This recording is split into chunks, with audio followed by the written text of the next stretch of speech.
Boa noite a todos. Bem-vindos a mais um webinar da equipe PGO. Eu sou a doutora Thais Cambiaghi, sou médica, ginecologista, fiz minha especialização em reprodução humana e vou ser a moderadora da discussão de hoje. Hoje a gente vai abordar dois temas que são entre os mais importantes nos tratamentos de reprodução assistida. O primeiro deles é sobre como melhorar as chances em caso de falhas de implantação. Então, a gente sabe que as pacientes que vêm com esse diagnóstico passaram por exames desconfortáveis, fizeram um tratamento, tiveram um embrião e fizeram 1, 2, 3 transferências, às vezes até 4, e deram um resultado negativo, o que acarreta um sofrimento ainda maior para esse casal. Então, a discussão de hoje, a ideia de hoje, é mostrar a estratégia para esses pacientes conseguirem não só a tão esperada gestação, mas também um bebê em casa e a constituição de uma família. Então, para começar, quem vai falar sobre isso com a gente é o Dr. Arnaldo Cambiaghi. Ele é médico, ginecologista, obstetra, especialista em reprodução humana, diretor do IPGO e também o meu pai. Seja bem-vindo. Olá, Thaís. Obrigado pela apresentação. É um grande orgulho ser apresentado por você, é uma coisa muito emocionante. E eu acho que o assunto de hoje é extremamente palpitante. É um dos assuntos que eu mais gosto de falar. É um dos assuntos mais interessantes. Quando nós vamos em qualquer congresso, no Brasil, fora do Brasil, sempre aquelas salas que se discute fases de implantação ou casos de bases respondedoras, tratamentos de mulheres que são com mais idade, que eu chamo de mulheres maduras, de uma maneira mãe assim, é que eu gosto de falar, mulheres maduras são mulheres com mais de 40 anos, ou mulheres com idade avançada, como quiserem, é um assunto sempre palpitante. Talvez, com certeza, até um dos maiores desafios nós da medicina reprodutiva é conseguir sobrepujar essas dificuldades da medicina reprodutiva. São várias dificuldades, mas nada é tão bom na vida quanto vencer as dificuldades e conseguir o tão esperado beta positivo de uma gravidez que consegue. Então, eu digo para vocês que a alegria de ser um médico de medicina reprodutiva é ter um trabalho extremamente gratificante. O objetivo maior que nós temos sempre é conseguir um resultado e ver a gratidão de nós termos dado a oportunidade das pessoas terem a sua família. O objetivo sempre do IPGO é ajudar as pessoas a terem suas famílias, porque eu e a equipe IPGO acredita que família é uma das coisas mais importantes que alguém pode ter na vida. Ter essa união familiar, ter pessoas do nosso lado o tempo todo, é realmente um dos nossos grandes objetivos. E esse tema que eu vou falar, que é de falha de implantação, que eu imagino que ele está super completo, eu vou até fazer um tipo de desafio de achar alguma coisa que eu não falei durante essa aula, mas eu fiz questão de procurar abranger em poucos slides tudo aquilo que há de novo, aquilo que está por vir no futuro, que está chegando, que são novas possibilidades de nós identificarmos as falhas de implantação. E eu vou começar a falar com vocês já sobre esse assunto, que eu adoro falar, e vou começar já a colocar aqui para vocês os primeiros slides aqui. Bom, esse aqui é o nosso primeiro slide, só falando que o assunto do nosso webinar, eu vou fazer uma propagandinha do nosso webinar. Esse aqui é a fase 3, nós somos 5 fases, foram muito bem, muitas pessoas assistiram, recebendo muitos elogios, gostaram bastante do conteúdo, e isso nos incentiva a já pensar em webinar 2021 do IPGO. E, na verdade, esse ano teremos, eu vou falar daqui a pouco, sobre o nosso congresso, o nosso curso final de ano, que é para ginecologistas. Então, esse é o nosso objetivo. Esse assunto de como melhorar a chance da FIV em pacientes em fase de implantação, ele é também escrito de outras maneiras. Nós temos esse e-book, que é um e-book que nós fizemos, nós temos mais ou menos 20 e-books, são 20 temas diferentes, até mais, mas tem pelo menos 20 e-books que descreve cada fase das dificuldades de engravidar. Falamos sobre endometriose, adenomiose, ovodoação, falamos sobre coisas muito específicas, como casais homoafetivos, mulheres mais velhas e outras coisas mais, muitas. E esse, o que nós vamos falar hoje, está resumido no nosso e-book, que vocês podem baixar diretamente do site do IPGO, que é o e-book sobre como aumentar a chance de sucesso nos tratamentos de fertilização. E aqui do lado esquerdo, eu já ponho aqui também, o nosso 18º curso de reprodução humana, teórico prático, que é feito todo fim de ano. É evidente que esse ano é um ano diferente que mesmo acreditando que as coisas vão estar cada vez melhor, é isso que a gente espera, a gente acredita, em novembro não vai ser ainda recomendável fazer congressos ou cursos presenciais, porque esses cursos que nós fazemos, pelo menos 90% dos que frequentam são de outros estados, e nós vamos nos preparar para fazer um curso também não presencial, um curso online, que não é o melhor caminho, mas é aquilo que eu digo que todo mundo fala que é a frase mais comum que se fala hoje em dia, que é o que nós temos para hoje. Temos que nos concentrar nisso. Eu já ponho aqui para você todos os e-books também, então já vou deixar já para vocês verem todos os nossos temas que nós temos, são mais de 20 temas que nós temos em e-book, sempre é uma oportunidade de vocês terem gratuitamente baixar esses e-books sobre vários temas que nós temos, vários. E aqui eu ponho os 3 livros que nós temos, que é mais direcionado para o médico ginecologista, que é o tema sobre coito programado e inseminação artificial, que é a intrauterina, ou de reprodução assistida, que ele é mais amplo, e de oncofertilidade. Todos eles juntos formam uma trilogia de livros de publicações do IPJ para os ginecologistas, que vinham como livros físicos. Hoje em dia, com esse avanço tecnológico, está praticamente impossível se reeditar livros na parte física, porque a medicina tem uma velocidade tão grande que a mudança é tão grande que nós não conseguimos manter essa reprodução contínua de livros na parte física, mas todos estão ou na fase e-book já, e esse aqui é o nosso último número. Tanto é que tudo que eu vou falar hoje, eu ponho como referência bibliográfica o próprio livro que é direcionado a médicos, ginecologistas, porque é uma edição agora, da versão 2020. Então, já está concentrando tudo aquilo que tem de mais novo no mundo inteiro. Nós atualizamos esse e-book. Então, o livro para ginecologista, que vai ser distribuído gratuitamente para todos os ginecologistas que querem saber mais sobre esse assunto e querem ajudar a tratar das pacientes, pelo menos numa fase inicial, uma maneira bem prática do nosso linguajar, e por isso que nós sempre comentamos sobre ir diretamente ao assunto.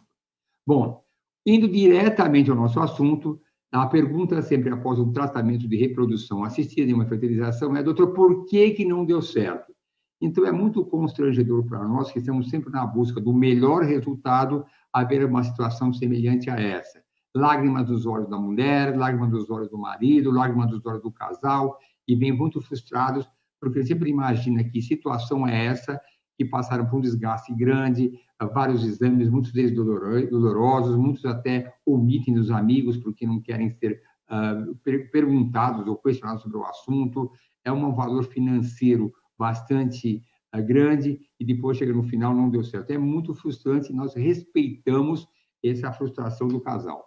Mas aí, a nossa busca é esse sorriso, é essa alegria, é essa emoção que nós queremos sentir no casal. A alegria de, não acredito, doutor, eu consegui, é uma alegria muito grande. Então, é a busca dessa felicidade que está no DNA do IPJ, ver as pessoas grávidas, felizes, em busca daquilo que tanto queriam, o sonho de ter uma família e ter seus filhos. E nós vamos dividir entre as possibilidades dos insucessos essas 6 razões que podem ser justificadas. Eu ponho aqui já para vocês aqui, eu vou baixar esse volume aqui, peraí, como é que eu baixo esse volume? Para vocês aqui, quais são as coisas mais importantes. Bom, nós sempre procuramos, de uma maneira mais clara, transferir na fase de blastocisto. É sempre o nosso objetivo maior, transferir na fase de blastocisto. Embora nem sempre isso seja possível, e eu não tenho nenhum problema em transferir em D3, todas aquelas pacientes que estão nos ouvindo agora sabem muito bem que o nosso objetivo maior é o blastocisto, para você ter uma certeza que você filtrou o melhor embrião que tem a maior chance de engravidar. E tem outras maneiras de você verificar da causa embrionária. Será que esse embrião que eu estou colocando, que eu coloquei, que eu vou vir a colocar, ele é um embrião saudável, normal? Por isso, é muito importante que todo casal que se prontifica a fazer um tratamento ou tem dificuldade em engravidar, que se faça o tratamento, o exame cariótipo. Repito aqui, ou explico que o cariótipo é o mapa cromossômico de cada pessoa. O mapa cromossômico de cada pessoa, ele vai mostrar para você, para um pouquinho só, que escapou, o mapa cromossômico de cada pessoa, que ele vai mostrar aqui os cromossomos. Então, eu mostro para vocês, o homem é 46XY e a mulher 46XX. Eventualmente, podem ter anormalidades, como translocações, inversões, que podem aumentar a chance de ter um embrião alterado. E aqui eu vou fazer um comentário que é muito importante. Nós vemos esse comentário, eu vou dizer para vocês, vou resumir. Eu sou a favor da biópsia embrionária, acho que a biópsia embrionária é, sim, um bem bastante importante, ajuda muitos casais, mas é importante tomar muito cuidado com as indicações da biópsia embrionária. De um modo geral, não sou eu, como outros profissionais do mundo inteiro, do Norbert Gleicher, Paulson, Pasquale Patrício e outros profissionais de faculdades e universidades muito qualificados, pedem ponderação. E quando eu peço ponderação em relação à biópsia, porque nós que estamos nessa vida de medicina reprodutiva há muito tempo, observamos evolução. Veja aqui, há muitos anos atrás, a estratégia técnica de biópsia embrionária chamava-se FISH. Nessa técnica, se tirava uma ou duas células no embrião em D3, com 8 células, e se concluía se o embrião era normal ou não. Depois se observou que esse não era um diagnóstico preciso, porque o embrião, depois de alguns dias em blastocisto, ele se recompunha e se tornava um embrião normal. Então, já penso, naquela época, que se tinha a técnica FISH como ideal, na verdade, se jogavam muitos embriões, se desperdiçavam embriões que achavam que eles eram alterados e, na verdade, eles eram normais. Aí começa já o primeiro exame que era para ser perfeito, mas não era tão perfeito assim. Se passou aí para o CGH, que é essa outra possibilidade, o CGH. O CGH já melhorou, é a biópsia em blastocisto, que se tira 6 células, 8 células, e se tem uma ideia mais completa sobre o estado de saúde cromossômica do embrião. Se observou também que o CGH não era tão bom assim, e se passou para o NGS, que é a técnica que se usa hoje em dia, que você volta para o PGTA, que é o diagnóstico de anomalias cromossômicas, o PGTM, que é doenças monossômicas, que não são doenças cromossômicas, e o PGTSR. Eu não vou me ater muito a esses exames, mas são desdobramentos da biópsia embrionária. E aí se achava que era o exame ideal. Depois se observou que muitos desses embriões que eram tidos como alterados eram mosaicos, e esses embriões mosaicos podem ser de altamente complexos, embriões de alto risco ou exames de baixo risco.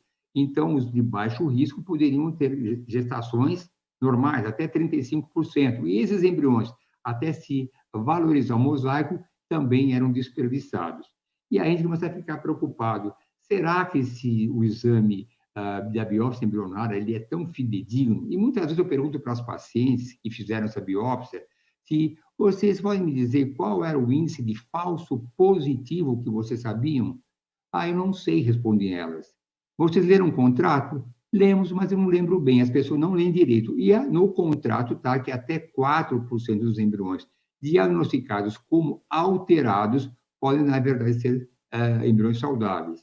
E muitas estatísticas de outras instituições importantes, com várias avaliações, perceberam que pode chegar até 20% e 30%. Então, eu estou repetindo, e muitas vezes a redundância, eu acho que é uma figura de linguagem que é bom de repetir várias vezes, porque não estou falando que eu sou contra a biópsia embrionária, muito pelo contrário, eu acho um exame excelente, mas devemos ser ponderados. A ponderação é uma maneira de se comportar muito importante, não ficar deslumbrado com o exame nos primeiros resultados, porque depois podem ver um reverso e estamos desperdiçando aqueles embriões saudáveis. Imaginem vocês agora, se eu tiver uma paciente que tem um único embrião ou 2 embriões e dá um embrião que é alterado e, na verdade, ele não era. Ela pode estar perdendo a única chance de ter o seu bebê com seus próprios ovos. Repetindo mais uma vez, porque eu adoro a redundância em algumas situações. Não estou falando que o exame não serve, um ótimo exame, mas muita cautela quando for indicar esse exame. E o que temos agora de mais interessante é o time-lapse, cujo o aparelho que faz o time-lapse, também a gente fala muito em embrioscopio. Embrioscopio é uma marca. O time-lapse é esse exame que eu mostrei esse vídeo no começo, que ele filma a evolução do embrião dentro de uma incubadora. Para explicar para vocês, quando se colhe os ovos são fertilizados no laboratório e vão para uma incubadora. E nesses dias, 3 a 5 dias, eles são avaliados diretamente. Numa incubadora tradicional, No segundo dia, o embriologista retira o embrião e analisa e volta para a incubadora. No terceiro dia, tira o embrião para avaliar e volta para a incubadora. No quinto dia, tira o embrião. Essa tirada e recolocação do embrião na incubadora pode ser uma preocupação que leve a algum prejuízo da evolução embrionária. E o embrioscópio tem essa facilidade. Esse embrião é filmado durante toda a sua evolução e não é retirado da incubadora. A incubadora, o embrioscópio ou time-lapse, é algo relativamente novo e está cada vez ganhando mais adeptos e mostrando que pode produzir, sim, resultados melhores. Então, quanto à avaliação, por que não deu certo, essa talvez seja a avaliação mais objetiva que nós podemos fazer do embrião. Espera um pouquinho. Tem uma travada aqui. Espera um pouquinho que travou, eu vou dar uma fechada aqui. Bom, já foi para frente. E aqui eu ponho já por que os embriões podem não ser saudáveis. Aí temos que voltar aquele velho, novo e repetitivo assunto. A idade da mulher, sabemos que depois dos 35 anos há uma queda da fertilidade e a qualidade dos ovos. A maioria das pessoas já ouviu esse assunto, e aqui esse gráfico mostra muito bem que, com o passar dos anos, aumenta a chance de aneuploidias, que são as alterações numéricas dos cromossomos, aumenta a chance de aborto e a taxa de gestação diminui, porque a qualidade dos óvulos, infelizmente, vai piorando com o decorrer dos anos. E o que nós podemos fazer para tentar melhorar a qualidade dos óvulos? Existem inúmeros protocolos. O Dr. Rogério vai comentar com vocês mais para frente, que é usar hormônio do crescimento, DHEA, testosterona, estimulantes das mitocôndrias, são essas suplementações que eu gosto demais de usar nessas mulheres. A melatonina, que tem um efeito também importante, um efeito que pode melhorar muito a fertilidade, inositol. Essas são as maneiras de nós tentarmos melhorar a qualidade dos óvulos, que o Dr. Rogério vai falar em detalhes sobre esse assunto. E o espermograma? O masculino tem que ser avaliado. Eu gosto também de deixar bem claro que, de um modo geral, nós aqui do IPGO temos o hábito de fazermos esse exame antes de começar um tratamento, porque é muito frustrante nós termos, fazermos um caso que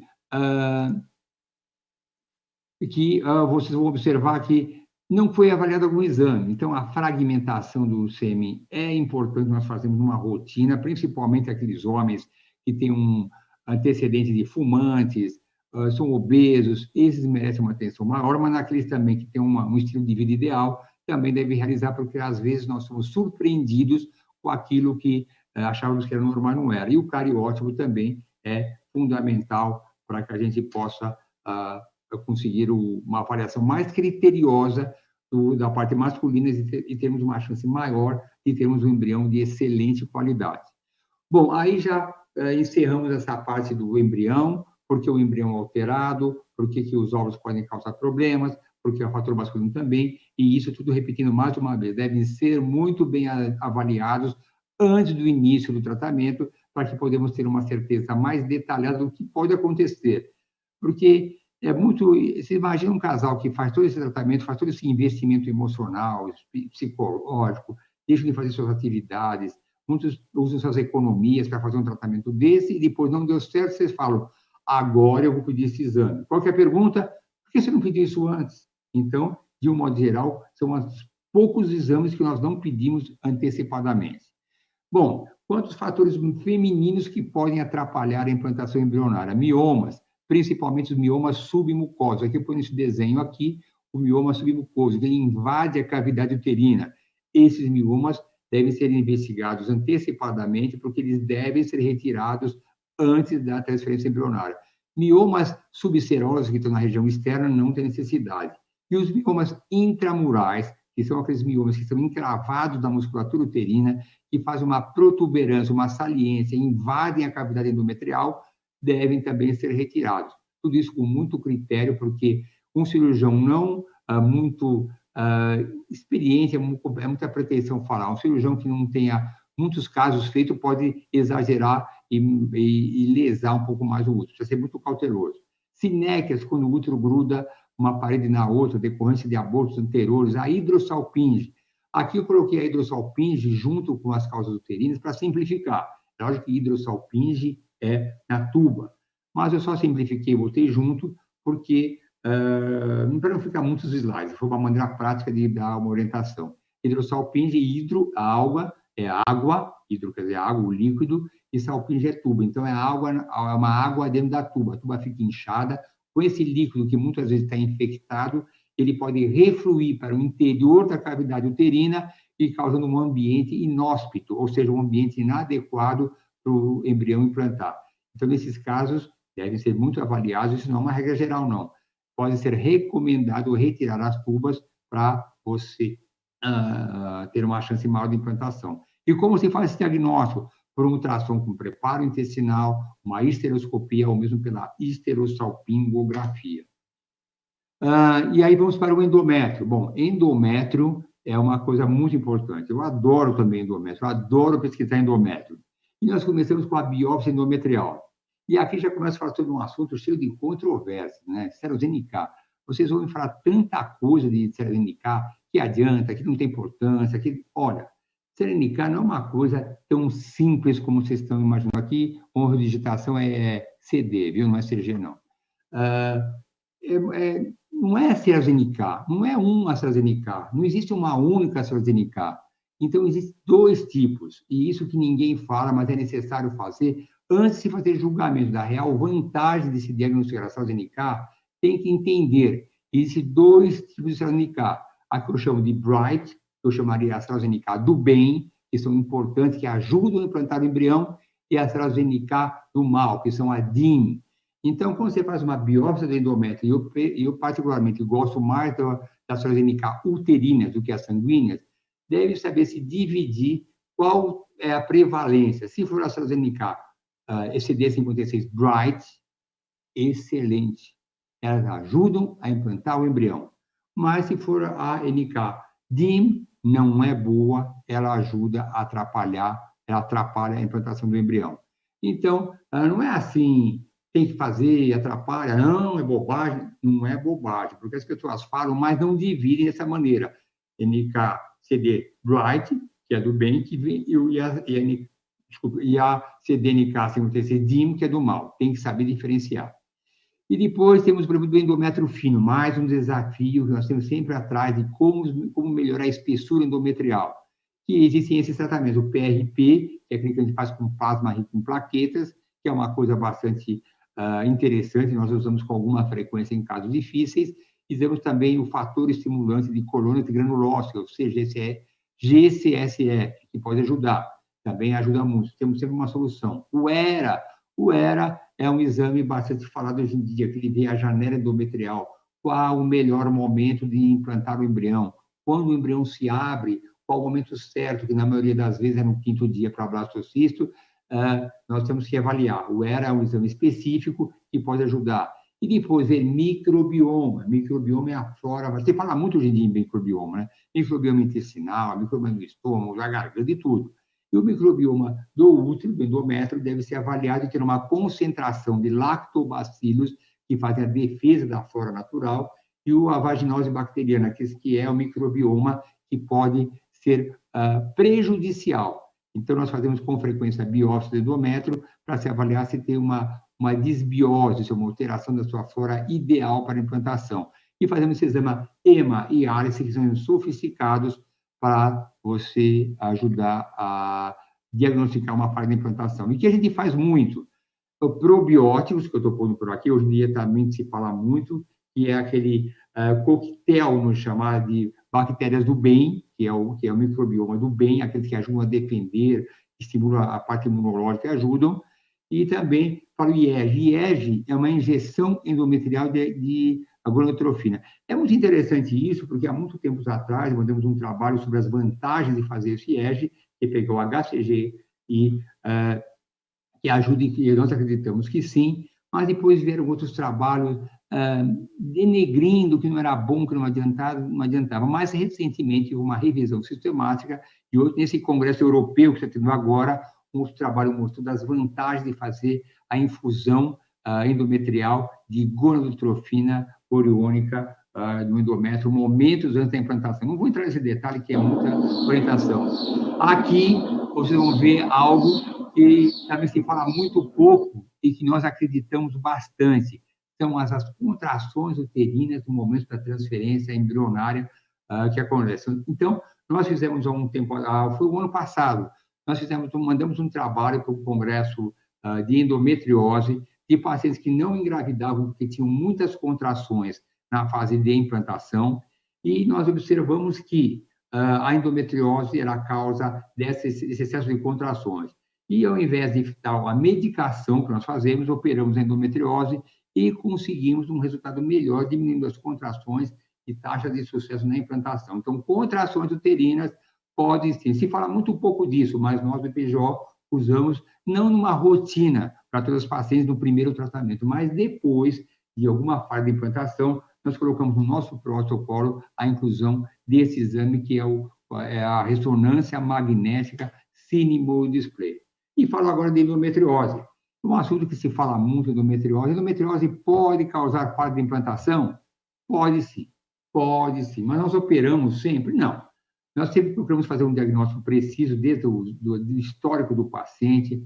Muitas vezes a paciente já comentaram comigo assim, nossa, o senhor fez um diagnóstico tão rápido de endometriose? É claro, porque numa primeira consulta eu já pergunto, tem cólica? Ela fala, tenho. A sua barriga fica inchada no período pré-menstrual? Menstrual fica muito. Tem dor em relações sexuais? Tenho. Poxa vida, se ela falar ainda que tem dor no ombro, pode ser, já fala, uma endometriose profunda com implantação diafragmática. Por isso que eu falo isso? Porque estou acostumado a perguntar para a paciente os detalhes para ver se tem na taxa, na falha dela. Isso eu faço na primeira consulta, né? Eu falo para ver se tem uma suspeita de endometriose na queixa dela. E faço exames mais específicos, ultrassom até com preparo intestinal, a ressonância, e aí nós negociamos com a paciente antes de implantar o embrião, se vamos fazer o tratamento clínico, que é o mais comum, ou vou fazer até um tratamento cirúrgico, dependendo da situação que a paciente se encontra. Mas, em resumo, o tratamento da endometriose, clínico ou cirúrgico, é obrigatório antes da transferência embrionária, porque a endometriose, sim, pode atrapalhar a implantação e deve ser tratada com remédios injetáveis, que são os análogos, por 2 ou 3 meses, ou pelo menos esse período, para podermos ter chance maior de engravidar. E a adenomiose é outro assunto que eu gosto de falar, porque as pessoas não se incomodam com a adenomiose. Então, naquela pesquisa inicial, eu sempre faço a ressonância magnética, o mesmo ultrassom que eu faço eu mesmo, de rotina, na primeira consulta, eu já vejo aquele útero mais gordinho, o miométrio mais espesso, vejo aquela parte heterogênea no miométrio, e eu mesmo não sendo um especialista em ultrassom, já suspeito e peço para diagnosticar também uma possível adenomiose que deve ser tratada clinicamente antes de ser colocada o embrião, porque a adenomiose não só é parte de implantação, como pode ser causa de abortos. E aí vem também a história das trombofilias. São inúmeras trombofilias. Nós, na rotina, na pesquisa inicial, eu já peço as principais trombofilias, porque esses exames normalmente não têm cobertura pelo convênio. Então, lógico que eu peço as 3 principais, mais frequentes, e se já houver alguma alteração nessas trombofilias, me considero satisfeito, porque o tratamento é idêntico para todas as trombofilias, que é a aspirina, que eu pouco uso especificamente quando tem. Eu sempre dou a enoxaparina ou a dalteparina, que é mais difícil de achar, mas o modo geral. Então, o diagnóstico de trombofilias deve ser feito logo no primeiro atendimento, para que se evite por que não deu anticoagulante, por que eu tive aborto, por que... Faça essa avaliação precocemente. Causas imunológicas, também é aquilo que a gente fala, são causas imunológicas que são muito complexas de diagnóstico. Se fala muito pouco, mas também fazemos uma avaliação bem detalhada das causas imunológicas. Não é um exame que eu peço na primeira consulta, a não ser as células NK, que é muito fácil ser feito o diagnóstico. Mas, quando tem fase de implantação, a TH1, TH2 eu peço muito pouco, porque, além de ser um exame caro, os laudos são muito complicados, eles não são muito precisos, e deixo mais na dúvida do que com certeza. Então, eu excluí esse exame da minha rotina. Eu prefiro tratar de uma maneira intuitiva, mas sempre com o consentimento da paciente, explicando por que um, por que o outro.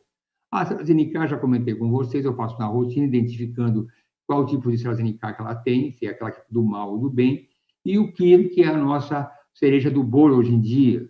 O KIR, para vocês entenderem, para ver a compatibilidade imunológica entre o homem e a mulher. O KIR avalia os receptores de AstraZeneca, e o HLA-C são os antígenos do homem. Se houver, eu não vou entrar muito nesse detalhe do KIR, senão eu vou ficar até amanhã explicando, que tem uma certa complexidade. Mas também casos de falhas de implantação, casos de pacientes que eu gosto muito, pacientes que têm embriões euploides, 2 embriões e quero transferir 2, e não é minha principal indicação, eu particularmente prefiro transferir embriões euploides de 1 em 1, mas se for uma insistência dela, eu peço o exame para ver essa compatibilidade imunológica, porque algumas vezes uma rejeição pode ser maior quando forem transferidos 2 embriões. E o ano passado nós mandamos um trabalho nosso para um congresso dos Estados Unidos, mostrando que tivemos taxas de sucesso muito interessantes quando reduzimos a transferência para um único embrião, quando não havia essa compatibilidade imunológica, e conseguimos uma taxa de sucesso bastante expressiva. FAN, anticorpos antitireoides, são exames interessantes que devem, sim, esses, ser avaliados numa primeira consulta. E como nós tratamos a parte imunológica? E aí também, corticoide, todos conhecem, imunoglobulina, intralípide, anti-USA, o fator estimulante de granulócitos, esses mais sofisticados aqui, e nós usamos com alguma frequência o tacrolimus, que é um exame que é um medicamento que é imunossupressor, que se usa muito em transplante de órgãos, para ver se existe uma compatibilidade maior. Quando desconfiar que pode haver uma incompatibilidade, eu acrescento uma transferência de medicamentos em casos específicos, não é para todo mundo, não, mas também com resultados excelentes de pacientes que tinham abortos repetidos, não tinha nenhuma explicação, e nós conseguimos isso.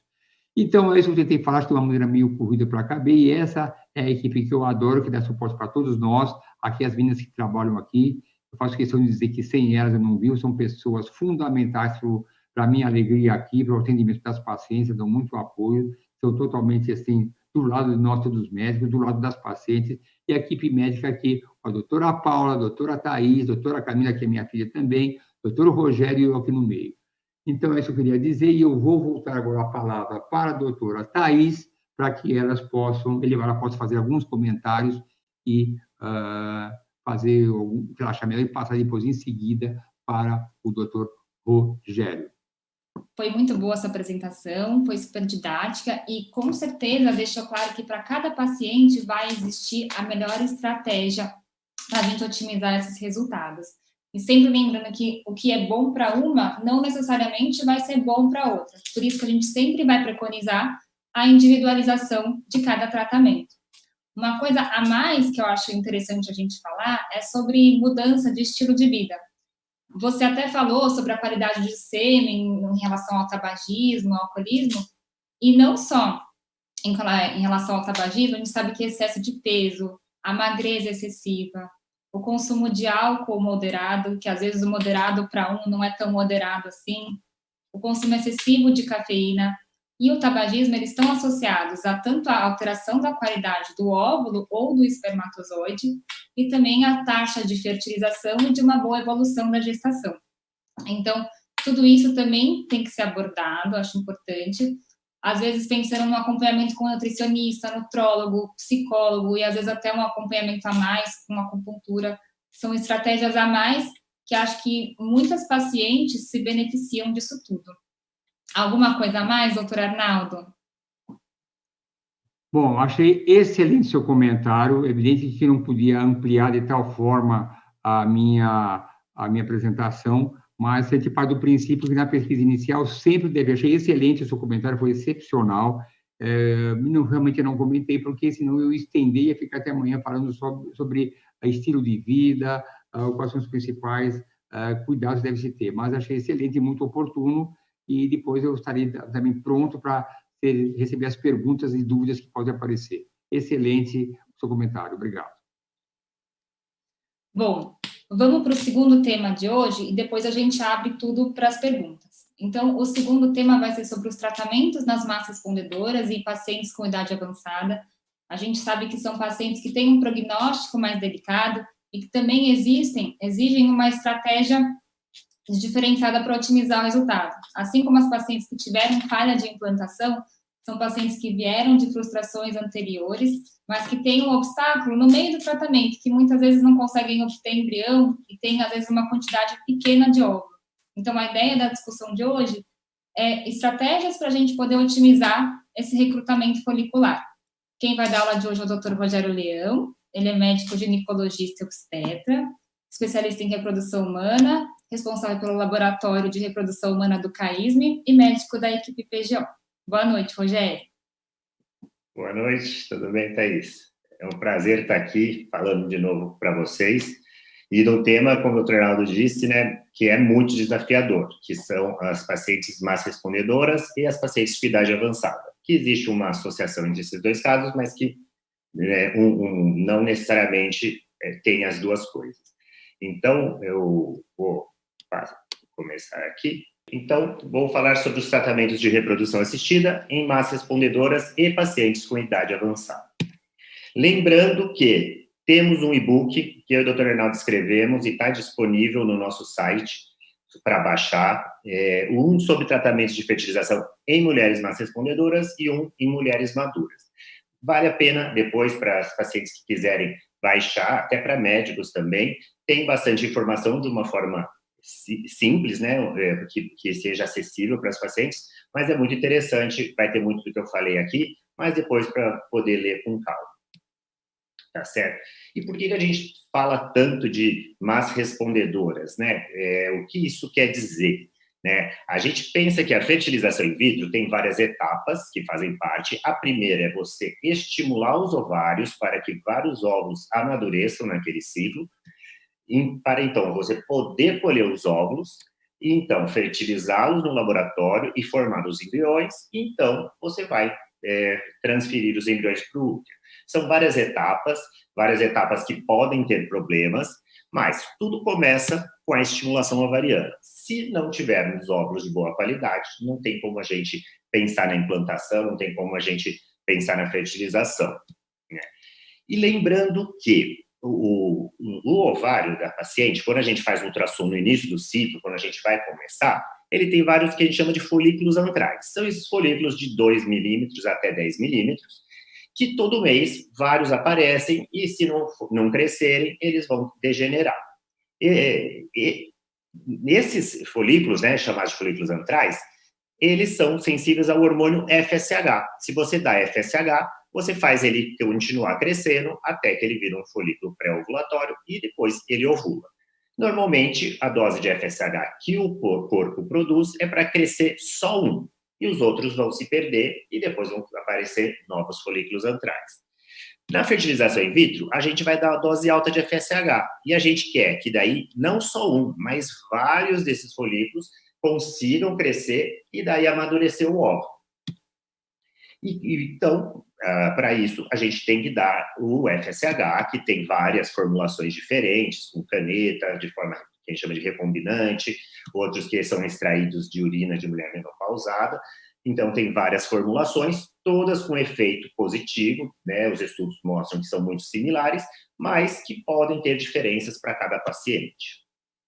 E quando a gente daí estimula, a gente quer, então, que a gente tenha vários óvulos maduros. O normal, o que é esperado, né? Num estudo que avaliou 400 mil ciclos, viu que, em média, a maioria dos casos tem de 6 a 8 óvulos. E o que é considerado uma má resposta? Quando tem até, no máximo, 3 óvulos na coleta. E por que isso é importante? Porque de um óvulo até ele chegar no embrião para transferir, que é o blastocisto, lógico que pode transferir aqui também, mas mesmo que você transfira em D3, ele vai ter que chegar em blastocisto para depois ele implantar. Esse processo do óvulo até o blastocisto, muitos óvulos vão se perder. Então, o que é esperado de 5 a 10 óvulos maduros que a gente colete, a gente ter só de 1 a 2 blastocistos. De 11 a 15 óvulos, 2 a 4 blastocistos. De 16 a 20 óvulos, 3 a 6 blastocistos. Então, a gente colhe óvulos em excesso porque a gente sabe que nem todos eles viram blastocistos. Além disso, parte desses blastocistos são blastocistos alterados, que não vão implantar. Por isso que é importante ter bastante óvulo. E tem esse mesmo estudo com 400 mil ciclos, avaliou exatamente isso, que quanto mais o número de óvulos, maior a chance de você ter um bebê que vai nascer. Lógico que depois de um certo número, as diferenças são poucas, mas uma paciente com menos óvulo acaba tendo uma chance menor de ter o bebê. Por isso que é tão importante o tema má respondedora. E quando a gente fala de paciente má respondedora, como a gente vai prever isso? Primeiro, temos que falar da reserva ovariana. Reserva ovariana é o quê? É o estoque de óvulos. Se a mulher não tem um bom estoque de óvulos, é esperado que ela vai ter uma má resposta ovariana. Para a gente entender o porquê que isso acontece, a gente tem que pensar como funciona a reserva ovariana da mulher. A mulher, quando ela está ainda dentro da barriga da mãe, com 16 semanas de gestação, começam a surgir as células que vão dar origem aos óvulos. Elas vão se multiplicando até que, quando ela está no meio da gestação, ela tem 6 a 7 milhões de folículos, que é o pequeno cestinho que contém um óvulo cada. A partir daí, começa esse processo de divisão celular que eu vou te falar, vou falar depois, mas ele para no meio. E a partir daí, esses 7 milhões de óvulos começam a se perder naturalmente. Então, quando a menina nasce, só tem 2 milhões de folículos. E isso continua acontecendo até que, quando ela entra na puberdade, ela só tem 400 mil óvulos.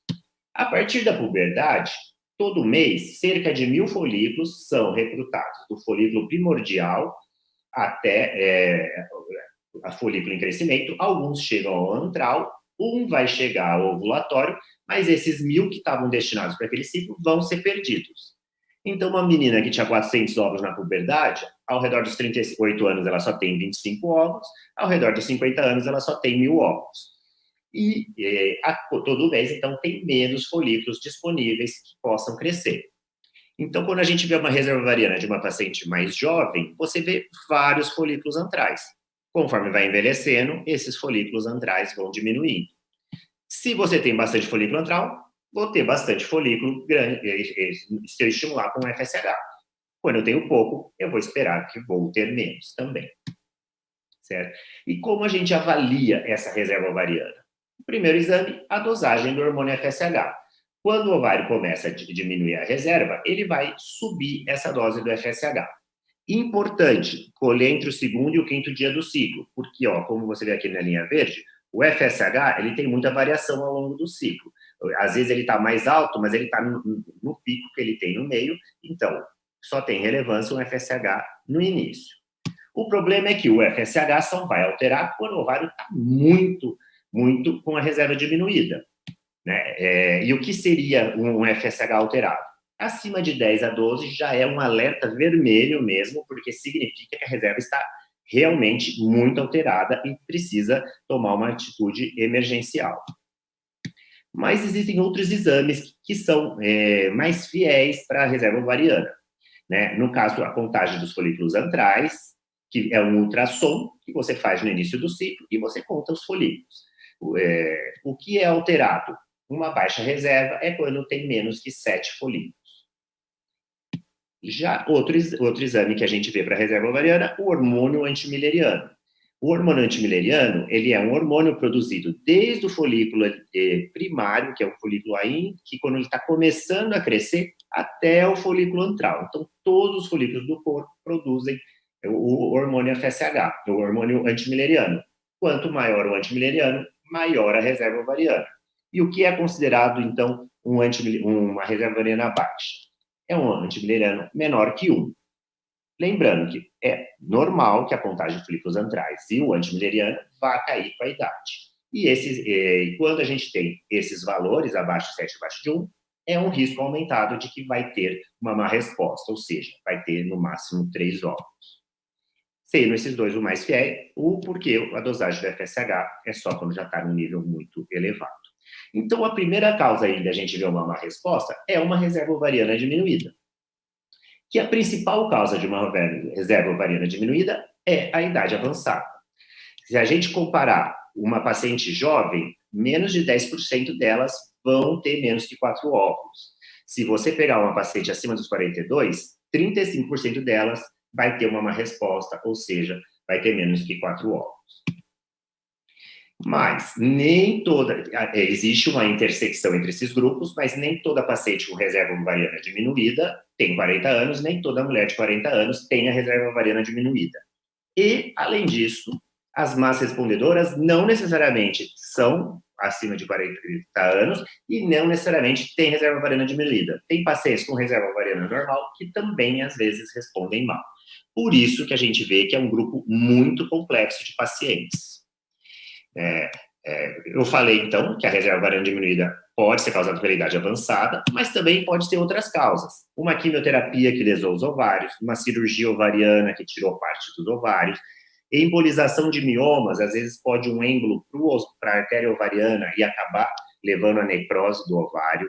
Pode ser uma causa genética, e aí tem, por exemplo, o gene FMRI, né, que é do X frágil. Infecções podem lesar o ovário, algumas causas autoimunes, a paciente produzir anticorpos contra seus ovários, e existem as causas idiopáticas, aquelas que o paciente jovem tem reserva ovariana diminuída e a gente não sabe qual foi a causa disso. Mas existe uma resposta com reserva ovariana normal. E por que isso pode acontecer? Paciente, às vezes, muito obesa, as doses normais de medicação têm uma biodisponibilidade pior, então pode ter menos efeito no ovário dessas pacientes. Endometrioma torna o ovário mais resistente. Às vezes, as pacientes têm uma reserva boa, mas um ovário com uma sensibilidade diminuída. Ou, às vezes, a má resposta foi porque não foi o tratamento mais adequado para aquela paciente. Não significa que não foi feito um tratamento adequado, mas aquele tratamento não foi bom para aquela paciente. Então, quando a gente avalia esse grupo, a gente não pode ter uma receita de bolo considerando pacientes mais respondedoras, vamos ter alguma conduta, porque são todas a mesma coisa. E por isso surgiu o grupo Poseidon, né, que fez uma avaliação desses grupos de mais respondedoras e mostraram que a primeira coisa, a gente tem que dividir elas em dois grupos. O grupo 1, 2 e o grupo 3, 4, que seria baseado na reserva ovariana. Essas que têm boa reserva e essas as que têm uma reserva ovariana diminuída, porque a tua atitude vai ser diferente nesses dois grupos. Além disso, a idade também interfere. Uma paciente abaixo de 35 anos é diferente de uma paciente acima de 35 anos. Uma má resposta numa paciente jovem não é tão preocupante como uma má resposta numa paciente mais velha. E, baseado nesses grupos, a gente vai, então, individualizar o tratamento. Não podemos ter um tratamento único para todas as pacientes. Então, vamos pensar nesse grupo melhor, né? O mais fácil de lidar, que são as pacientes com reserva ovariana normal, que seriam esse Poseidon 1 e 2. O que a gente pode fazer? Se ela respondeu mal no outro estímulo, talvez ela não usou a dose adequada. Então, você pode, às vezes, dependendo do que ela usou, aumentar a dose do FSH. Mas também não adianta muito passar de 300 unidades, só em casos muito especiais, porque também não vai responder mais do que isso. Outra coisa, às vezes ela usou só o FSH, você pode associar um outro hormônio, que é o LH, que já mostrou que, principalmente se for acima de 35 anos, essas formulações com LH parecem ter uma melhor resposta. Além disso, você pode mudar o tipo de FSH. Como eu falei, existem os FSHs chamados urinários, que geralmente são com um pozinho e a ampola, que você prepara e aplica com seringa, e existem os que vêm com a caneta, que são os feitos por tecnologia de DNA recombinante. Eles são FSHs, tanto um quanto o outro é muito bom, mas eles existem algumas diferenças. E que podem ser, algumas pacientes respondem mais a um ou outras com o outro. Para a gente saber isso, uma opção é fazer um teste do polimorfismo do receptor de FSH. Você vê alterações do receptor de FSH, que, de acordo com isso, vai ter uma resposta diferente. Por isso, vai definir se a paciente é esses três grupos. O grupo SS, que é um grupo que tem uma resposta pior, então, normalmente, a gente aumenta a dose de FSH até em níveis acima do que a gente usa, e é melhor usar as formulações urinárias. O NS é melhor usar as recombinantes, e o NN tanto faz, daí, no caso, você pode usar tanto uma quanto outra, que a resposta dos estudos mostra que é igual. Agora, quando a reserva ovariana é diminuída, daí é um pouco diferente. A gente já vai esperar que vai ter menos óvulos mesmo. Mas se a gente vai ter menos óvulos, a gente vai tentar maximizar as chances de sucesso. E para a gente maximizar as chances de sucesso, primeiro, a gente vai investigar e tratar já outras causas de falhas de implantação, como as causas que o Dr. Reinaldo falou.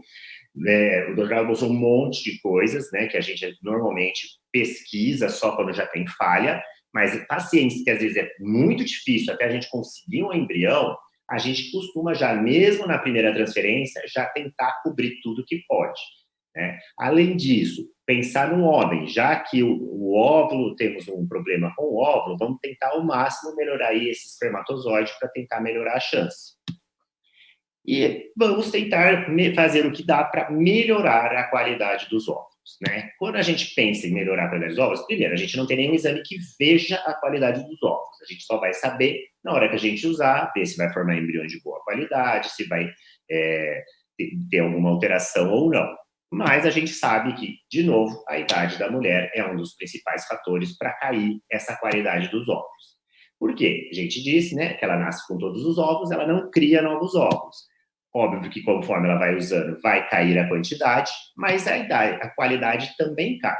Porque a mulher, ao envelhecer, né, hoje em dia, a mulher tem 47 anos, a gente não sabe qual é a diferença se ela tem, da foto que ela está com 30 ou 47 anos. Mas o óvulo dela tem realmente 47 anos e o óvulo não tem como evitar esse envelhecimento. Principalmente por quê? Por causa de uma organela que chama mitocôndria. Aqui temos um óvulo, tem o núcleo, né, onde ficam os cromossomos, e tem essa região, que é o citoplasma, onde tem várias organelas da célula, e uma delas é a mitocôndria, que é quem vai produzir a energia da célula. Quando o óvulo vai ficando mais velho, as mitocôndrias vão diminuindo. Com menos mitocôndria, tem menos energia. E qual o problema de um óvulo ter menos energia? Primeiro, por causa da meiose. O que é essa meiose? A meiose vai fazer com que a célula, que tem 46 cromossomos, como todas as nossas células, vire uma célula de 23 cromossomos. Por quê? Para juntar com os 23 cromossomos que vem do espermatozoide e formar um embrião com 46 cromossomos. Os embriões, os óvulos, eles estão parados aqui, com 46 cromossomos duplicados. Eles vão ter uma primeira divisão, depois que a mulher ovula, que para ficar 23 duplicados, que depois tem uma nova divisão para formar só 23 simples para juntar. Esse processo é um processo que gasta muita energia para que não aconteça nenhum erro e não ir nenhum pedaço de cromossomo para um lado ou para o outro. Então, com menos energia, tem mais chance de erro nessa meiose, vai mais chance de formar um embrião alterado. Por isso que, quando a gente faz a biópsia, como o Dr. Ana falou, do embrião, numa paciente abaixo de 35, alguns embriões vão ser alterados, realmente, cerca de 40%. Mas quando passa dos 42 anos, cerca de 85% desses embriões vão ser alterados. Por isso tem a dificuldade de você conseguir um embrião e tem uma chance grande desse embrião ser alterado. Além disso, a mitocôndria é importante por quê? Como a gente vê, o espermatozoide, ele quase não tem o citoplasma, né? Quem tem o citoplasma é o óvulo, e aqui onde ficam as mitocôndrias. Então, o embrião, quando se forma e começa a se dividir, ele não forma novas mitocôndrias inicialmente. Então, essas primeiras divisões, a energia vai depender da energia que tiver nessa mitocôndria. Então, mesmo que o embrião seja cromossomicamente normal, ele tem uma chance menor, se ele tiver menos mitocôndrias, de parar de crescer, até chegar à fase de blastocisto, quando mais para frente, então, ele já vai começar a produzir novas mitocôndrias. Mas e aí, né? A idade é um fator que a gente não tem como mudar, mas a gente pode melhorar a qualidade dos óvulos. Primeira coisa, até a doutora Thais falou, primeira coisa é evitar que você piore a qualidade dos óvulos. Cigarro, álcool, tem uma piora muito grave, e no caso do cigarro, mais grave ainda, porque ele não só prejudica os óvulos que estão em crescimento no momento, como ele destrói óvulos e diminui a reserva ovariana da paciente. Além disso, café em excesso pode prejudicar a qualidade dos óvulos, pode aumentar o risco de aborto. E poluentes, muitas vezes a gente come alimentos que têm muitos poluentes, e esses poluentes também podem prejudicar a qualidade do óvulo. Por isso, evitar tudo isso, não tem como a gente evitar todos os poluentes, mas, por exemplo, alimentos orgânicos vão ser alimentos que estão mais livres de pesticida, então eles são mais recomendados. Além disso, atividade física, porque ela mantém o peso em excesso gera um processo inflamatório que prejudica desde a qualidade do óvulo até a receptividade do endométrio. O bem-estar, hoje já viu que o estresse exagerado pode, inclusive, prejudicar a qualidade dos óvulos por toda a alteração do cortisol, do sistema imune que tem. Nisso, a gente acrescenta, então, um acompanhamento psicológico, a acupuntura pode funcionar também para isso, e a dieta. A dieta é essencial. Hoje, a gente sabe muito quanto a dieta mediterrânea, que eu não vou entrar em detalhe como é a dieta. Normalmente, a gente passa por uma recomendação para uma nutróloga ou uma nutricionista fazer esse acompanhamento. No webinar da semana passada, a doutora Débora deu uma aula muito legal. Quem não assistiu, vale a pena assistir, que está disponível para assistir o webinar da semana passada. É excelente a aula dela. E, além disso, em alguns casos, podemos fazer alguma suplementação. Que suplementação que é essa que a gente pode melhorar a qualidade do óvulo? Ácido fólico ou metilfolato é essencial, a gente dá para todos os pacientes, e todas as pacientes com dificuldade a gente dá também vitamina C e vitamina E, porque são antioxidantes. Além disso, vitamina D participa de todos os processos aí celulares, então a gente pesquisa sempre e a gente só repõe nos casos que tenha uma deficiência. No caso abaixo de 30, a gente repõe. Além disso, existem outros minerais e vitaminas, como o selênio, o zinco e outros minerais que participam também como cofatores dessas reações antioxidantes. E o acúmulo de radicais livres vai ser lesivo para os óvulos. Então, você repor selênio e zinco também pode ajudar. Normalmente, a gente faz dosagem desses minerais e repõe se for necessário. A melatonina, o doutor Arnaldo falou, tem vários estudos que mostram uma ação potente antioxidante. Então, ela, numa dose em torno aí de 3 miligramas por dia, pode ajudar aí na qualidade do óvulo. E outros antioxidantes, tem resveratrol, N-acetilcisteína, piquenogenol, beta-caroteno, a geleia real, né? E o mil-inositol também. O mil-inositol ele é mais para pacientes com ovário policístico, na verdade, mas existem alguns estudos que podem melhorar a qualidade do óvulo também. Lembrando que o PJ, a gente tem uma fórmula antioxidante da mulher, que foi o doutor Arnaldo, há muito tempo atrás, antes de todo mundo ficar falando dessa importância da dieta, importância das suplementações, o doutor Arnaldo conversou comigo e falou assim, olha, eu queria fazer uma fórmula que eu acho que é importante essa suplementação. Daí eu, junto com ele, a gente estudou muito e acabamos montando uma fórmula com tudo que tinha na literatura que pode ajudar. E a gente vê que hoje muitas outras clínicas usam essa nossa fórmula também, e isso já é um assunto que hoje já todo mundo diz a importância disso. Além disso, a gente pode melhorar a atividade dessa mitocôndria. A gente consegue melhorar, já que a gente não consegue aumentar as mitocôndrias, a gente pode melhorar essa atividade das mitocôndrias. Existem alguns suplementos, como a coenzima Q10, o ubiquinol, o PQQ, que podem ser associados para melhorar a qualidade da mitocôndria. A gente também tem uma forma especial para essa melhora da energia da célula, com bom resultado também. Agora, quanto tempo usar isso, né? O homem, tudo isso que eu falei para a mulher até vale também para o homem, né? E o homem, ele demora da célula espermatogônia dele para ela formar o espermatozoide, demora 64 dias. Então, a célula que está sendo ejaculado agora, ele começou a crescer em 64 dias. Por isso, a gente fala que tem que ter pelo menos 2 meses de tratamento. A mulher, normalmente, a gente faz algumas suplementações durante o estímulo dela, que é do folículo antral até o folículo ovulatório, né, nesses 15 dias. Mas esse folículo já começou a ter um crescimento mais intenso desde o pré-antral, que demora 2 meses, que é já um período que pode estar esses antioxidantes tendo um efeito. E, na verdade, o ideal é em 6 meses, que é quando ele começou do primordial a crescer. Mas, nesse período, mais 6 meses é o período ainda que você vai estar influenciando o óvulo que ela está ovulando hoje. Então, a gente tentou, né, melhorar a qualidade dos óvulos e podemos ainda fazer tratamentos adjuvantes para melhorar a resposta dos ovários. Isso é possível? O principal aí é o hormônio de crescimento. Ele já há muito tempo atrás já se falava que ele produz IGF-1, e o IGF-1 ele melhora a função do ovário, ele faz o folículo crescer melhor, aumentar a produção do estradiol, que é muito importante, e faz parte da maturação dos óvulos.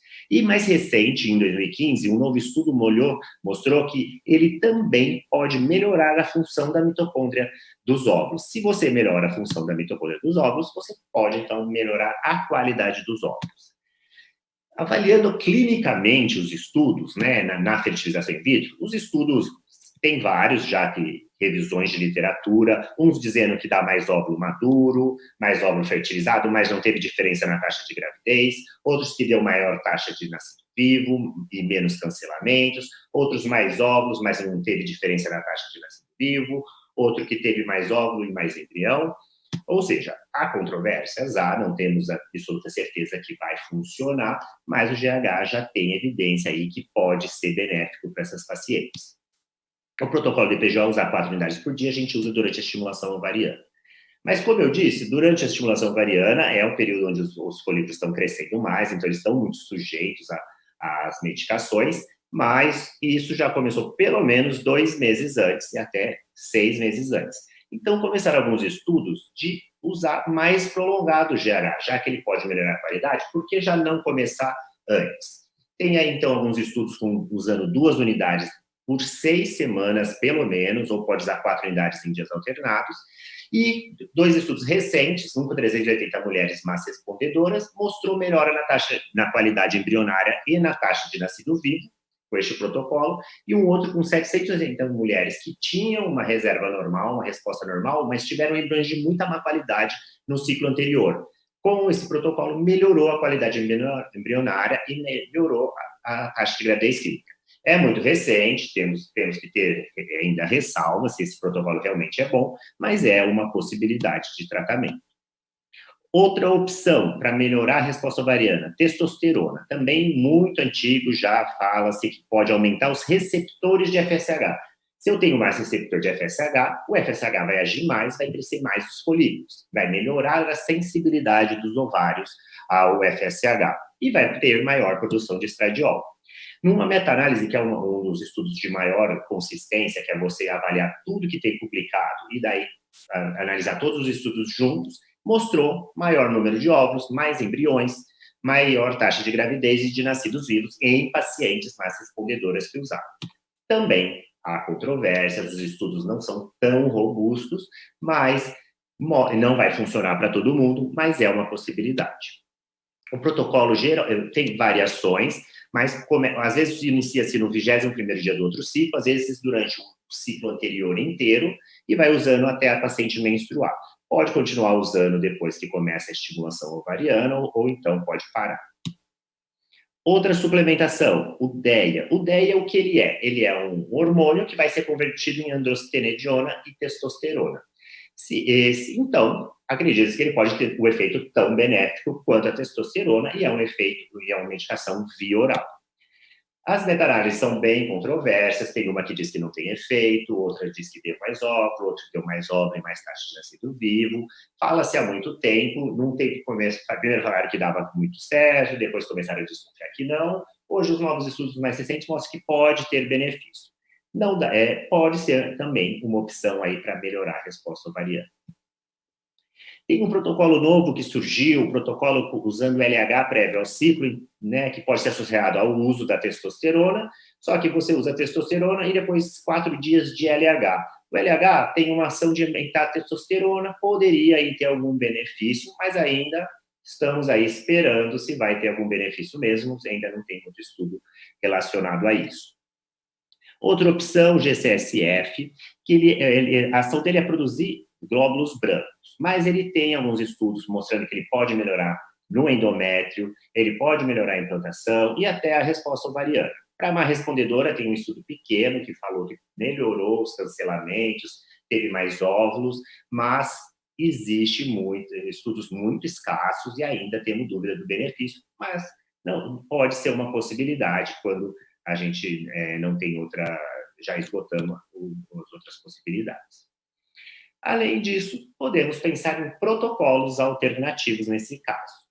Lembrando que tudo isso que eu falei até agora, de melhorar a qualidade dos óvulos e tratamentos adjuvantes, a gente está falando para pacientes massas respondedoras com reserva ovariana diminuída, mas que também podem ser associados a pacientes também com boa reserva. O protocolo alternativo, um deles é o MiniFIV. Minifib é o quê? Você dá pouca medicação, você sabe que vai ter pouco óvulo, vai associar, e nisso pode associar algumas medicações via oral, como clomifeno e letrozol, e você sabe que vai ter pouco óvulo. Mas o que você vai usar quando? Quando você já usou dose máxima e tem lá 1, 2 óvulos, os estudos mostraram que você fazer o minifib, você vai acabar tendo o mesmo número de óvulos. Então, nesses casos, a gente só recomenda se é uma baixa reserva com uma má resposta, mesmo com a estimulação máxima. Porque daí, nesse caso, se é para ter pouco óvulo, você faz, mas com um custo muito menor. E quem já fez um ciclo de FIV sabe como os custos da medicação são altos. Tem 1000 protocolos também, existem alguns protocolos, só que você usa a dose menor do FSH, por isso que acaba gastando menos, pode associar, iniciando com 2 comprimidos de clomifeno por dia e depois passa para 1 comprimido até o final. Lembrando que se usa o clomifeno, você nunca transfere o embrião naquele ciclo, porque o clomifeno atrapalha o endométrio. Ou você pode usar outra medicação, que é o letrozol, por 5 dias. Pode também associar o letrozol e o clomifeno, pode usar a gonadotrofina em dias alternados e também diversos protocolos que a gente vai fazer de acordo com cada caso. Outra coisa é que muitas vezes você vai precisar fazer mais uma coleta, né? Então, você pode fazer tudo isso e mesmo assim vai ter poucos óvulos, então você pode ter que fazer mais de uma coleta, porque na primeira não teve, às vezes, embrião, ou porque só teve um embrião e você quer um número maior de embriões. Quando você pensa em fazer mais de uma coleta, o Duostin é uma excelente opção. Você vai fazer o quê? 2 estimulações seguidas. Você começa a primeira, então, normal, de uma forma usual, colhe os óvulos, 5 dias depois começa de novo e já colhe os óvulos também. Com isso, num curto período, você conseguiu um maior número de óvulos. O problema é que a segunda estimulação é um pouco mais lenta, você pode até gastar um pouco mais de medicação nessa segunda estimulação, lembrando que nem sempre ela vai funcionar. Mas, em um modo geral, tem uma tendência a ter mais óvulos na segunda coleta. E você, com um curto período de tempo, você já consegue, né, fazendo essas 2 estimulações seguidas, ter um maior número de óvulos. Principalmente é bom em mulher com idade avançada. Por quê? Ter um único embrião de boa qualidade em uma paciente de 34 anos, a chance até que é uma chance boa, mas quando você tem um único embrião numa paciente de 42 anos, essa chance é menor. E muitas vezes, nessas pacientes com idade avançada, porque a gente sabe que muitos embriões são alterados, a gente faz o PGTA. O que seria o PGTA? Seria o teste genético pré-implantacional para aneuploidia. Ou seja, faz essa biópsia do blastocisto e você avalia se os embriões são normais ou não. Como eu falei, uma paciente acima de 40 anos tem 80% desses embriões alterados. Ou seja, com um embrião, alta chance de que, pequena chance de que vai ter um embrião normal ali no meio. Mas se você aumenta o número de embriões que você tem, você aumenta a chance aí de ter pelo menos um embrião euploide para transferir. E um embrião que não é euploide vai ser um embrião que não vai transferir. Agora, se não tem jeito, você faz tudo e não consegue mais óvulos, tem a possibilidade da reativação folicular, que a gente chama de rejuvenescimento do ovário. Existe um processo de fazer uma cirurgia, que é algo experimental, você tira fragmentos do ovário e reimplanta nesse ovário, e isso estimula folículos que estavam dormentes a reativar. Se não tiver nem folículo dormente, não vai ter função, mas pode ter algum benefício de aumentar a quantidade, principalmente em pacientes que estão entrando em falência ovariana e são jovens, porque ele não vai melhorar a qualidade dos óvulos. Outra opção é a ovo-doação, que a gente deixa sempre como última possibilidade, mas que, em muitos casos, é necessário. E vai ter um webinar da semana que vem que a gente vai falar especificamente sobre ovo-doação, que é uma coisa que não é a ideia de nenhuma paciente inicial, mas que tem altas taxas, chega a 70% as taxas de sucesso com a ovo-doação. Tá certo? Então, vou falar alguns exemplos, né, de alguns casos para a gente ver que é possível tratar pacientes com uma má resposta. Tem uma paciente de 36 anos que ficou tentando engravidar há 2 anos, fez ciclos de coito programado, tinha engravidado uma vez, mas gravidez bioquímica com coito programado, e depois 3 ciclos que não conseguiu gravidez, foi então que ela procurou aqui o IPGO. Ela tinha uma reserva bem diminuída, um antimileriano de 0,35, muito diminuída para a idade, mas ela tinha todos os exames normais. Foi feita a suplementação normal de vitamina C e E, e a D, porque ela tinha deficiência de vitamina, mas como ela já tinha tido essa gravidez, e ela tinha uma idade ainda não tão elevada, optamos por só com essas suplementações básicas e hábitos de vida, ela já tinha hábitos super regrados, dieta adequada, então a gente fez a FIV, ela teve 6 óvulos, 4 maduros, só um fertilizado, e fez um embrião que transferimos em D3, né, e teve o beta positivo, e por sinal, nesse domingo foi o parto da Marina, que nasceu tudo bem, com 38 semanas. Já um outro caso de 36 anos, a paciente ficou tentando engravidar há 1 ano, mas era um caso mais grave, porque tinha endometriose profunda, endometrioma, o antimileriano de 0,35 de 1 ano atrás. E quando ela procurou o IPGO, o FSH já estava 75, mas ela ainda tinha menstruado recentemente. Então, é um nível já de menopausa, fica aquele alerta vermelho mesmo, mas ainda é possível que esteja flutuante, ou seja, ele tem essas subidas e depois volta ao normal. Então, iniciei com DEA para ela, coenzima Q10, as vitaminas C e E, e fez uma mini FIV, mas teve um óvulo e esse óvulo não fertilizou. Tentamos, então, um duostin e associei daí o GH, o hormônio de crescimento, ela teve de novo um óvulo, mas esse óvulo era alterado. Então, eu comecei com testosterona, mantive o prolongado GH, continuei com a DEA, com a coenzima Q10, passei a nossa fórmula antioxidante por mais 1 mês, e então tivemos 2 óvulos, um óvulo maduro e um blastocisto, que é motivo de comemoração. Ela ainda não transferiu esse blastocisto, mas para a gente ver que uma paciente que estava em quase nível de menopausa, e foi possível, com perseverança, aí a gente conseguir um blastocisto. Uma outra paciente também, com 36 anos, um antimileriano de 0,14, que ela tinha feito uma cirurgia que tirou a endometrioma dos 2 ovários e tinha lesado muitos ovários dela, várias medidas de FSH elevados, e passei então com a coenzima Q10, a gente tentou uma mini FIV, teve um óvulo, como ela era uma reserva tão diminuída, a gente fez o REFUS, que seria como uma reativação folicular, que a gente, durante a coleta de óvulo, faz várias funções no ovário para estimular folículos dormentes, e fizemos o duostin, e no duostin ela teve 7 óvulos, mas só um óvulo maduro, 5 óvulos alterados e um óvulo imaturo. Esse óvulo maduro chegou a formar um embrião que bloqueou. Começamos com GH e tentamos mais uma FIV, ela teve um óvulo maduro e um óvulo que degenerou, e esse embrião também bloqueou.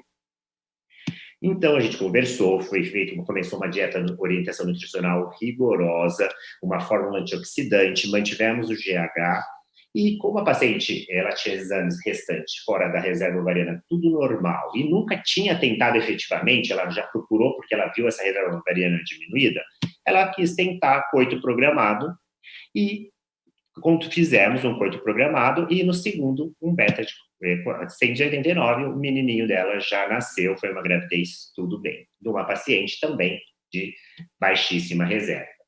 Lógico que a gente está falando de pacientes que são mais jovens, é mais fácil. Mas, lembrando, uma paciente do Dr. Arnaldo, com 46 anos, que quis congelar óvulos quando ela tinha esses 46 anos, foi feito só toda a orientação de dieta, feito suplementação com antioxidantes, e estimulação ovariana, ela tinha uma reserva boa para a idade dela, conseguiu 5 óvulos maduros. Aos 50 anos, ela descongelou esses óvulos e conseguiu 3 embriões em D3 e transferiu em D3. Teve a gestação, morfológico normal, acompanhou toda a gestação, já nasceu o bebezão de 3,9 kg, hoje aí já está com 4 anos.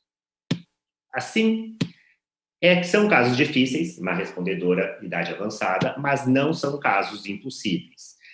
Com individualização do tratamento, muita perseverança, a gente consegue ter um resultado positivo de uma gravidez. Obrigado. Parabéns pela apresentação, Rogério. A gente sabe que o manejo das más respondedoras é sempre algo muito polêmico, porque envolve muitas estratégias, algumas delas com poucos dados na literatura, mas a gente sempre vai procurar ver qual paciente vai se beneficiar de qual estratégia para poder otimizar esses resultados. E agora eu vou iniciar já com as perguntas. Eu até ia fazer um comentário sobre o duostin com você, porque é algo que realmente toda paciente questiona em consultório, às vezes porque alguma amiga já fez, ou porque ela viu nos grupos que muitas estão tendo bons resultados, ou porque ela viu em rede social. Então, é uma pergunta da Renata Siqueira, perguntando se toda má respondedora tem indicação de fazer o duostin.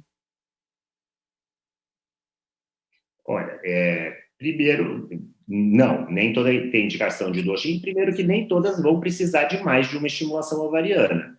Como eu falei, tive essa má respondedora, teve 2 óvulos, teve 4 óvulos, tudo bem, e teve um embrião e transferiu e engravidou. Eu já tive muitas pacientes que tiveram só 2 óvulos, esses 2 óvulos formaram embriões de boa qualidade, ela transferiu e engravidou, né? Então, o duostin, primeiro, a gente tem que pensar nas pacientes que precisam de mais de uma coleta.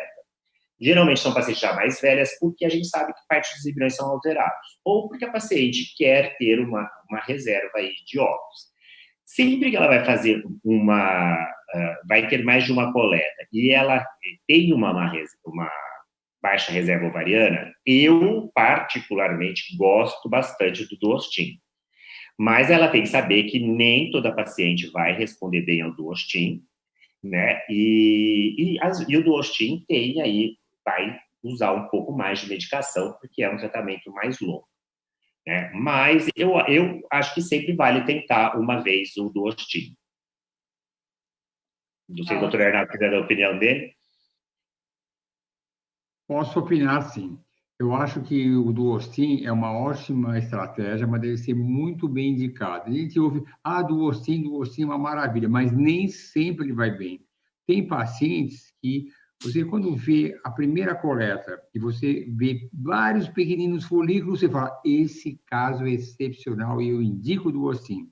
Mas se você pega uma paciente que tem poucos óvulos e não tem nenhum folículo pequenininho para a segunda fase, para a segunda onda, não é um caso excelente, porque muitas vezes as pacientes gastam mais dinheiro com as medicações, porque muitas vezes a segunda fase é mais longa, são mais picadas, o custo financeiro maior, e talvez em alguns casos seria melhor recomeçar o ciclo. É um ótimo recurso, mas deve ser muito indicado. Eu acho que esse comentário sobre o duostin é muito importante para que seja ponderado. Como tudo eu falo, tem que ser ponderado.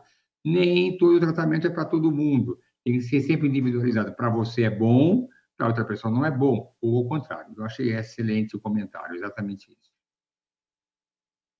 Obrigada. A próxima pergunta é sobre biópsia embrionária. Então, quem perguntou foi a Camila Pacheco. Perguntou se é recomendado fazer a biópsia embrionária em embriões doados e como garantir se eles são saudáveis e sem alguma alteração genética. Bom, eu que vou responder. Eu já comentei na minha apresentação que eu sou muito ponderado em relação às indicações de biópsia embrionária. E nesse caso, que é uma óvulo de doadora, são pacientes que têm não mais do que 30 anos, sempre estão ao redor de 28, 30 anos, são casos que a chance de ter uma alteração cromossômica é mínima. Já está mais do que comprovado que fazer biópsia embrionária em pacientes cujos óvulos dessas mulheres são menos que 34 anos, biópsia de embrião, né? Não tem nenhuma vantagem e não oferece nenhuma vantagem na taxa de gravidez. Então, não é uma recomendação. E a segunda parte da pergunta, qual que é a segunda parte da pergunta? Era como garantir se não ia ter alteração genética. Não dá para garantir, não dá. Mas aí tem que pôr uma balança, a vantagem e desvantagem. Se você vai correr um risco pequenininho, porque é uma paciente jovem, não quer dizer que quem tem 28 ou 25 anos é impossível, mas se eu for colocar na balança, e qual o risco de você ter um embrião saudável e talvez essa biópsia pode causar algum dano, porque se faz a biópsia, mas sempre está esse que eu vou falar agora, está no consentimento que vocês assinam, que a biópsia embrionária não é isento de causar traumas no embrião. Então, você imagina ter um embrião que é saudável, se colocou uma agulha, se aspirou aquelas células que são do exterior do embrião e tem certeza que não vai causar algum dano? Então, essas incertezas é que definem que fazer biópsia em embriões provenientes de óvulos de mulheres jovens, com 30 anos, não traz nenhum benefício. Então, no meu entender, não é uma recomendação médica, mas se a paciente realmente quiser, eu também não contraindico, é o direito dela querer saber mais detalhes. Então, não é um apoio médico, mas é o direito dela querer excluir qualquer doença. Então, não é uma recomendação médica, mas se a paciente quiser, ela pode fazer. Obrigada. Eu vou alternando uma pergunta para cada um, porque tem várias perguntas aqui, então acho mais fácil ser cada vez para um. Então, agora para o doutor Rogério, pergunta da Samira Rabelo. Existe tempo limite para usar a coenzima Q10, o ômega 3 e a testosterona? Olha, a coenzima, como eu falei, você pode usar mais prolongado.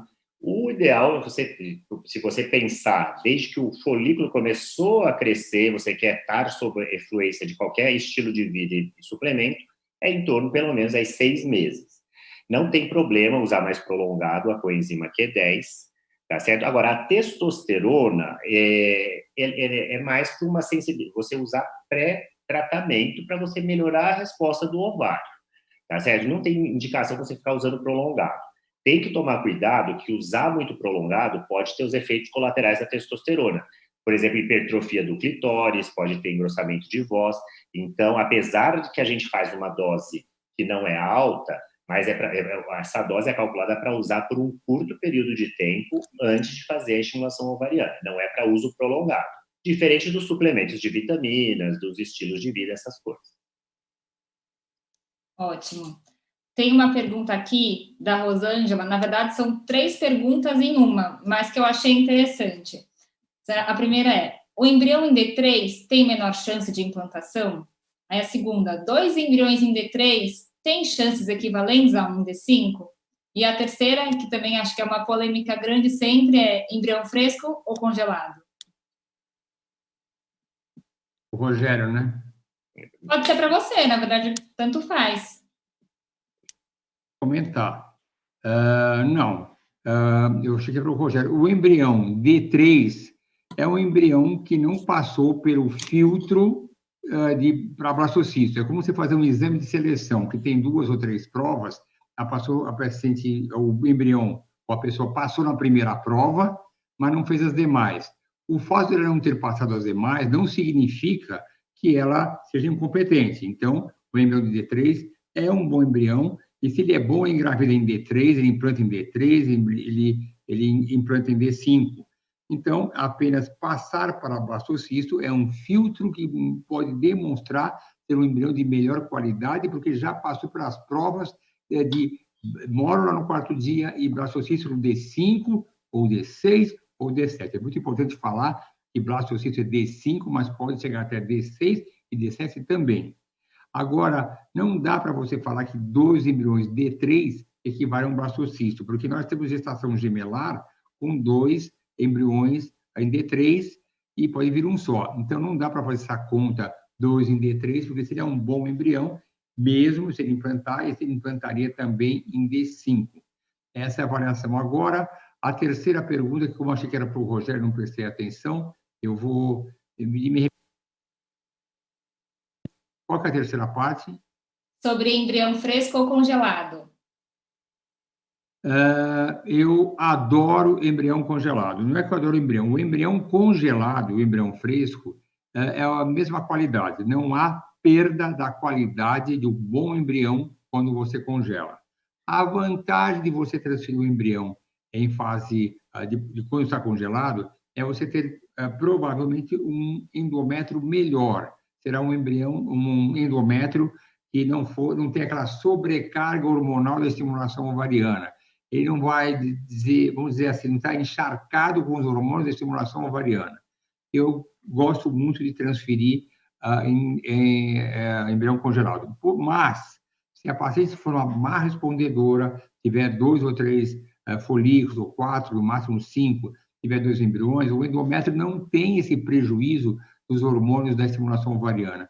Pode transferir, sim, fresco. Mas, como qualidade de embrião, não vejo nenhum prejuízo ser congelado ou ser fresco. Só complementando, por exemplo, eu prefiro também os embriões congelados, acho que o endométrio fica melhor, mas naquele caso que eu falei da paciente que teve um embrião só, eu transferi fresco, porque o endométrio estava muito favorável, os níveis hormonais não estiam elevados, porque ela teve uma resposta, e daí foi melhor ter transferido já o embrião fresco, para não ter que fazer um preparo, para depois ter que transferir o embrião, e ela engravidou. Mas, né, eu só generalizei. É claro que vamos voltar àquele velho assunto. Individualiza, cada caso é um caso, como falei agora há pouco para você. O endométrio está bonitinho, tem poucos ovos, poucos embriões, acho totalmente plausível. Eu gosto, mas é claro, eu transfiro também embrião fresco, porque temos que sempre, a velha história de repetir, individualização. Sempre acho uma ótima opção, tanto é que você teve um resultado excelente, né? Mas eu acho que acho que foi o único embrião que eu transferi fresco nos últimos meses. Esse, né? Vai. E vou completar com mais uma coisa também. Você falou da paciente de 46 anos, mas nós temos uma paciente minha de 47 anos. 47 anos. Só que ela tinha uma reserva ovariana excelente. Ela teve 15 óvulos, teve 5 blastocistos. Os 5 foram biopsiados e o único embrião normal que transferiu e engravidou. Muitas pessoas me perguntam qual é o caso de paciente mais velha que engravidou com óvulos próprios. Meu caso é de 47 e de 46, mas não é uma regra, não podemos considerar isso uma regra que devemos dar para todo mundo. Essas são as exceções, né? Mas só para complementar o que você passou a aula, que foi excelente. Eu vou passar aqui tem um monte de pergunta, mas acho que o nosso tempo está acabando, então eu vou fazer a última pergunta para o Dr. Rogério e depois eu vou falar só sobre 2 comentários que chegaram aqui de 2 pacientes que já são do IPGO, para a gente poder encerrar. Então, a pergunta é da Patrícia Zovani, perguntando sobre mini-FIV, se ela pode ser realizada em pacientes com baixa reserva de qualquer idade. Sim, o mini-FIV que a gente realmente indica é quando a gente vê que é uma reserva muito diminuída e que não adianta, você dar dose alta de FSH para paciente, vai corresponder com no máximo 2, 3 óvulos, e você dá uma dose baixa e também vai responder com 2, 3 óvulos. Então, nesses casos, a gente indica o mini-FIV. Então, é reserva muito diminuída, realmente, porque a gente não tem diferença aí, se é mini-FIV ou não, em termos de qualidade, e o custo é muito menor.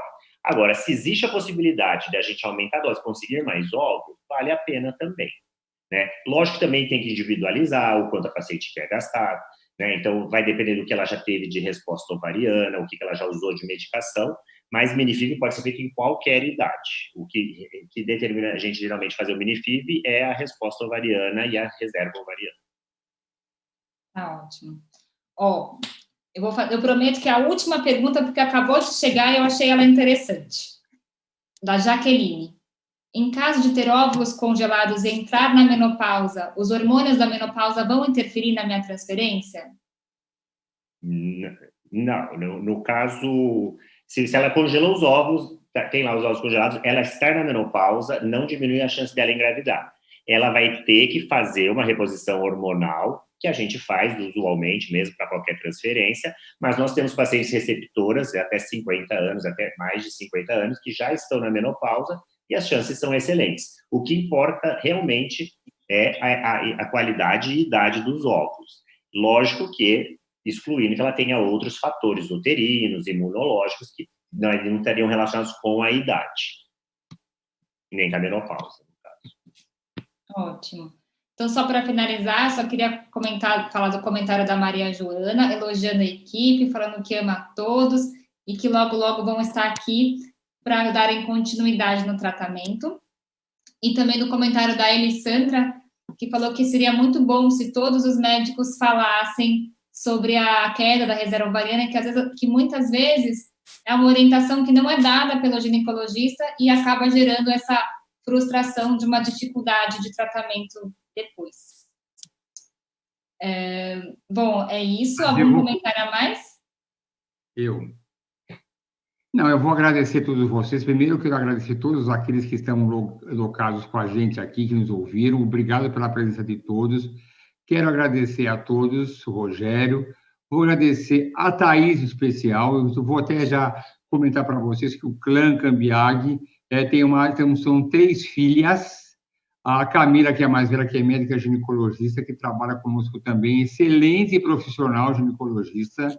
Tem a do meio, que é advogada, que é a Gabriela, que não está aqui, porque ela não ia pertencer ao mundo médico, ela preferiu o direito. E a Thaís, que é a filha pequenininha, a menorzinha, que é também ginecologista e meio especializada em medicina reprodutiva. Então, você vai apresentar como se comporta a família Cambiaghi, e sempre agradecendo a todos aqueles que completam o IPGO, que é o Rogério, a Paula, a Luciene, tantos profissionais que ajudam tanto os pacientes a aumentar a sua chance, levar ao máximo a chance de ter o seu bebê ingrato. Obrigado a todos vocês e as pacientes, e não deixar de lembrar as pacientes que a semana que vem, na quarta-feira, dia 15 e dia 22, 15 e 22, vamos ter a fase 4 e a fase 5 do webinar do IPGO. E depois, acho que só em 2021, mas no fim do ano, o 18º curso de ginecologia, de medicina reprodutiva para o ginecologista, vai estar no mês de novembro. Pronto, aí já acabei de falar, só queria comunicar, agradecer a presença de vocês, elogiar essa excelente família que eu tenho. Rogério e Paula não são do clã Cambiaghi, mas são do clã IPGO, né?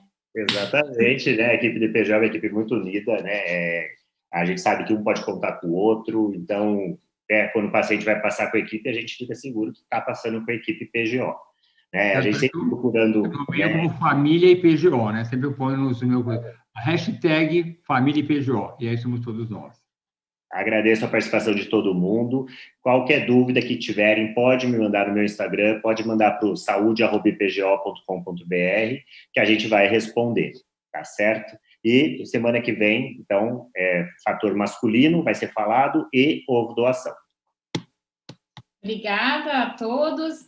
E as dúvidas que não foram tiradas, como o doutor Rogério disse, pode mandar por e-mail, vão ser esclarecidas. Boa noite a todos. Um beijo para todos. Tchau, tchau. Tchau, tchau.